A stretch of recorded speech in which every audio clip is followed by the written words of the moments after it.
जयश्री थोरात या बाळासाहेब थोरातांच्या कन्या आहेत. गेल्या काही दिवसांपासून त्या राजकारणामध्ये सक्रिय आहेत. सुजय विखेंचा लोकसभेला पराभव झाला त्याच्यानंतर ते संगमनेरमध्ये येऊन सुद्धा खूप आक्रमक भाषणं करतायत. ते संगमनेरमधून लढतील अशी देखील चर्चा होती. पण याच संदर्भात त्यांनी संगमनेरमध्ये एक वक्तव्य केलं. बाळासाहेबांच्या दहशतीबद्दल, आमच्या कार्यकर्त्यांच्याबद्दल काही बोलाल तर वगैरे अशी काही विधानं केली. आणि त्याच्यानंतर जयश्री थोरात यांनी सुद्धा त्यांना प्रति आव्हान दिलं. माझ्या बापाबद्दल बोलाल तर याद राखा अशा पद्धतीचं एक विधान केलेलं होतं. ही सगळी पार्श्वभूमी या वक्तव्याला आहे. निवडणुका येतील जातील पण हे अशा पद्धतीची विधानं खरं तर महाराष्ट्रानं खपवून घेतली नाहीत पाहिजेत. आणि या अशा नेत्यांना कायमचा धडा शिकवण्याची गरज आहे. महाराष्ट्राच्या एकूण राजकीय परंपरेला न शोभणारं हे विधान आहे. आणि याच्यापेक्षा आता आपण खाली जाऊ नये अशीच अपेक्षा जी आहेत ते सर्वसामान्य लोक करत असतील. वसंतराव देशमुख यांच्यावरती आता काय कारवाई होती हे आपल्याला बघावं लागेल. खरं तर भाजपचं उपरणं गळ्यामध्ये ठेवून त्यांनी हे विधान केलेलं होतं. आणि याच पक्षातल्या अनेक नेत्यांनी याच्या आधी अशा पद्धतीची बेताल विधानं जी आहेत ती महिलांबद्दल केलेली आहेत. त्यामुळं हा कॉन्फिडन्स त्यांना नेमका आला कुठून आणि या सगळ्या प्रकरणावरती आता नेमकी पुढे ॲक्शन काय होती हे बघावं लागेल. सुजय विखेंनी सांगितलं की या वक्तव्याचा आपण निषेध करतो. ज्यावेळी व्यासपीठावरती होतो तेव्हा आपण त्यांना थांबवण्याचा प्रयत्न केला सुरुवातीला. नंतर मी त्यांचं भाषण ऐकत होतो, मी भाषण लिहित होतो स्वतःचं, त्यामुळे माझं त्यांच्या बोलण्याकडे लक्ष नव्हतं. पण त्यांच्यावरती कारवाई केली जाईल असं ते म्हणतायत. काय कारवाई होती ते आपण बघूयात. पण हे अशा पद्धतीनं आणि या लेवलला आपलं महाराष्ट्राचं राजकारण पोहोचलेलं आहे. विचार करा हे कशामुळे झालंय आणि कुणामुळे झालं. तुला सुद्धा पोरं कसे झाले प्रश्न आहे. आपल्या कन्येला समजवा, नाहीतर मग आम्ही इलेक्शन काळात मैदानात उतरलो तर तुमची मुलगी घराच्या बाहेर पडू शकणार नाही. इथे घाणेरडं वक्तव्य करते. एका महिलेविषयी बोलला तो. डॉक्टर जयश्रीताई थोरात यांच्याविषयी गलिच्छ वक्तव्य करणारे वसंतराव देशमुख आणि त्यांचा गुरु यांना आताच्या आता अटक करावी. आम्हा सर्व महिलांतर्फे मागणी आहे. आताच्या आता अटक केल्याशिवाय आम्ही कोणीही घरी जाणार नाही. भारतातली कौरव सभा आपण केवळ कथा पुराणांमध्ये ऐकली असेल, पण काल महाराष्ट्राच्या संगमनेरमध्ये ही अशाच पद्धतीची एक कौरव सभा भरलेली होती. खरं तर अहमदनगर जिल्ह्याचं नाव बदलून नुकतंच अहिल्यानगर करण्यात आलेलं आहे. अहिल्यादेवी होळकर यांच्यासारख्या कर्तृत्ववान स्त्रीच्या नावानं या जिल्ह्याचं नाव देण्यात आलेलं आहे. पण याच जिल्ह्यामध्ये भर जाहीर सभेमध्ये एका स्त्रीचा अपमान करण्यापर्यंत आता महाराष्ट्राच्या राजकारणाची पातळी पोहोचलेली आहे. हा आजचा व्हिडिओ तुमच्यासमोर मांडताना खरं तर मनाला प्रचंड वेदना होत आहेत. आणि महाराष्ट्राचं राजकारण या पातळीवरती पोहोचलेलं आहे. त्याला नेमकं कोण जबाबदार आहे याचा तुम्ही सगळ्यांनी विचार करण्याची गरज आहे.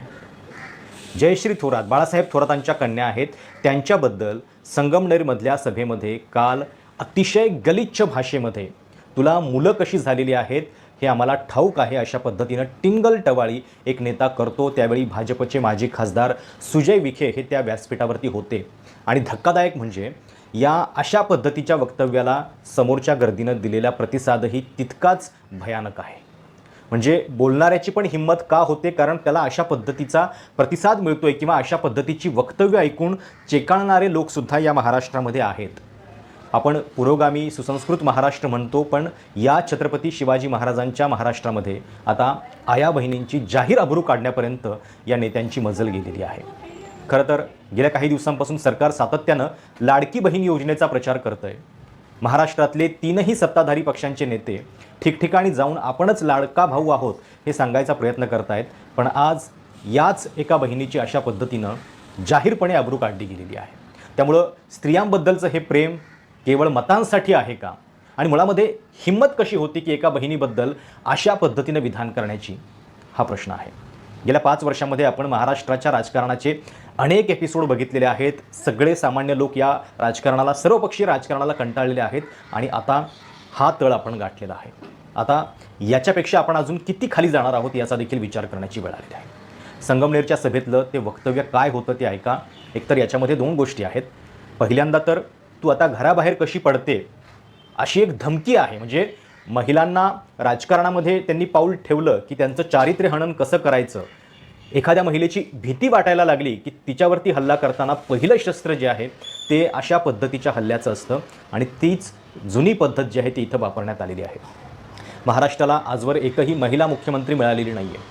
आपल्यापेक्षा इतर अनेक मागास राज्यांमध्ये सुद्धा महिला मुख्यमंत्री होऊन गेलेली आहे. पण महाराष्ट्राला अजूनही एकही महिला मुख्यमंत्री मिळालेली नाही आहे. आणि त्यात अशा पद्धतीची वक्तव्य आपण राजकारणातल्या महिलांचा किती आदर करतो हे दाखवणारी आहेत. त्रास होईल हे ऐकताना, पण एकदा ऐका महाराष्ट्राच्या राजकारणाची पातळी कुठं पोहोचते. त्यांची कोणती ती काय त्यांची नात का काय तिथं बोलते म्हणतात माझा बाप सगळ्यांचा बाप, माझा बाप सगळ्यांचाच बाप आहे म्हणे. हिला काही कळत नाही. अरे तुला सुद्धा पोरं कसे झाले प्रश्न आहे.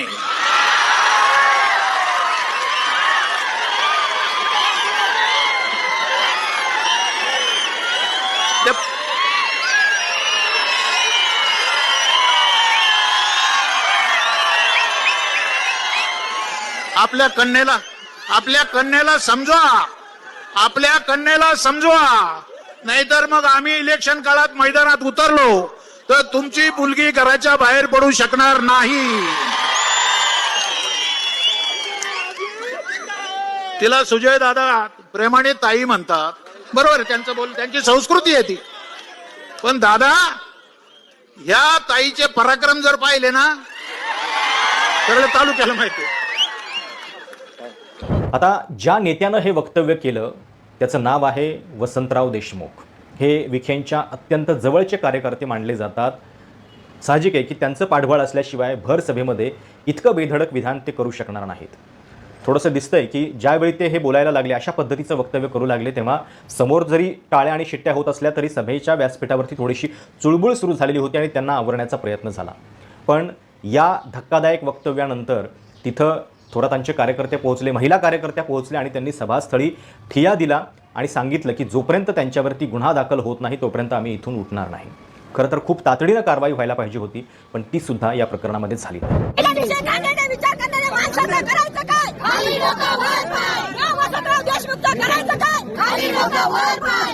इतकं घाणेरडं वक्तव्य करते. एका महिलेविषयी बोलला तो. डॉक्टर जयश्रीताई थोरात यांच्याविषयी गलिच्छ वक्तव्य करणारे वसंतराव देशमुख आणि त्यांचा गुरु यांना आताच्या आता अटक करावी, आम्हा सर्व महिलांतर्फे मागणी आहे. आताच्या आता अटक केल्याशिवाय आम्ही कोणीही घरी जाणार नाही. आज आमच्या धांदरफळ बुद्रुक गावामध्ये राजकीय सभा चालू होती आणि त्यांनी स्त्रियांबद्दल इतकं घाणेरडं गलिच्छ बोललेलं आहे. त्याविषयी हा घाणेरडा वक्तव्य करणारा माणूस, या माणसाला अटक झाली पाहिजे. मी इथं स्टेजवर आले तर सभा संपलेली होती. मी स्टेजवर वर चढून म्हटलं कुठे ते वसंतराव देशमुख, त्यांना बोलून आणा. तर मला त्यांच्या कार्यकर्त्यांनी, कमलेश जेने असतील, प्रशांत कोल्हे असतील, हरीश वल्वे असतील, गोकुळ असतील, त्यांनी मला खाली ढकलून दिलं. तुमच्या प्रत्येकाच्या घरी आई बहिणी हे राजकारण, या स्तराला जाऊन राजकारण करण्यात काहीही अर्थ नाही. की आज लाज वाटायला पाहिजे त्यांना का आपण असं बोलावं कसं काय एवढ्या भर सभेमध्ये. आणि आज या सभेचा मी निषेध करीत आहे. जयश्री थोरात या बाळासाहेब थोरातांच्या कन्या आहेत. गेल्या काही दिवसांपासून त्या राजकारणामध्ये सक्रिय आहेत. सुजय विखेंचा लोकसभेला पराभव झाला त्याच्यानंतर ते संगमनेरमध्ये येऊन सुद्धा खूप आक्रमक भाषणं करतायत. ते संगमनेरमधून लढतील अशी देखील चर्चा होती. पण याच संदर्भात त्यांनी संगमनेरमध्ये एक वक्तव्य केलं. बाळासाहेबांच्या दहशतीबद्दल, आमच्या कार्यकर्त्यांच्याबद्दल काही बोलाल तर वगैरे अशी काही विधानं केली. आणि त्याच्यानंतर जयश्री थोरात यांनी सुद्धा त्यांना प्रतिआव्हान दिलं. माझ्या बापाबद्दल बोलाल तर याद राखा, अशा पद्धतीचं एक विधान केलेलं होतं. ही सगळी पार्श्वभूमी या वक्तव्याला आहे. निवडणुका येतील जातील, पण हे अशा पद्धतीची विधानं खरं तर महाराष्ट्रानं खपवून घेतली नाहीत पाहिजेत आणि या अशा नेत्यांना कायमचा धडा शिकवण्याची गरज आहे. महाराष्ट्राच्या एकूण राजकीय परंपरेला न शोभणारं हे विधान आहे आणि याच्यापेक्षा आता आपण खाली जाऊ नये अशीच अपेक्षा जी आहेत ते सर्वसामान्य लोक करत असतील. वसंतराव देशमुख यांच्यावरती आता काय कारवाई होती हे आपल्याला बघावं लागेल. खरं तर भाजपचं उपरणं गळ्यामध्ये ठेवून त्यांनी हे विधान केलेलं होतं आणि याच पक्षातल्या अनेक नेत्यांनी याच्या आधी अशा पद्धतीची बेताल विधानं जी आहेत ती महिलांबद्दल केलेली आहेत. त्यामुळं हा कॉन्फिडन्स त्यांना नेमका आला कुठून आणि या सगळ्या प्रकरणावरती आता नेमकी पुढे ॲक्शन काय होती हे बघावं लागेल. सुजय विखेंनी सांगितलं की या वक्तव्याचा आपण निषेध करतो. ज्यावेळी व्यासपीठावरती होतो तेव्हा आपण त्यांना थांबवण्याचा प्रयत्न केला सुरुवातीला. नंतर मी त्यांचं भाषण ऐकत होतो, मी भाषण लिहित होतो स्वतःचं, त्यामुळे माझं त्यांच्या बोलण्याकडे लक्ष नव्हतं. पण त्यांच्यावरती कारवाई केली जाईल असं ते म्हणतायत. काय कारवाई होती ते आपण बघूयात. पण हे अशा पद्धतीनं आणि या लेवलला आपलं महाराष्ट्राचं राजकारण पोहोचलेलं आहे. विचार करा हे कशामुळं झालं आहे आणि कुणामुळं झालं.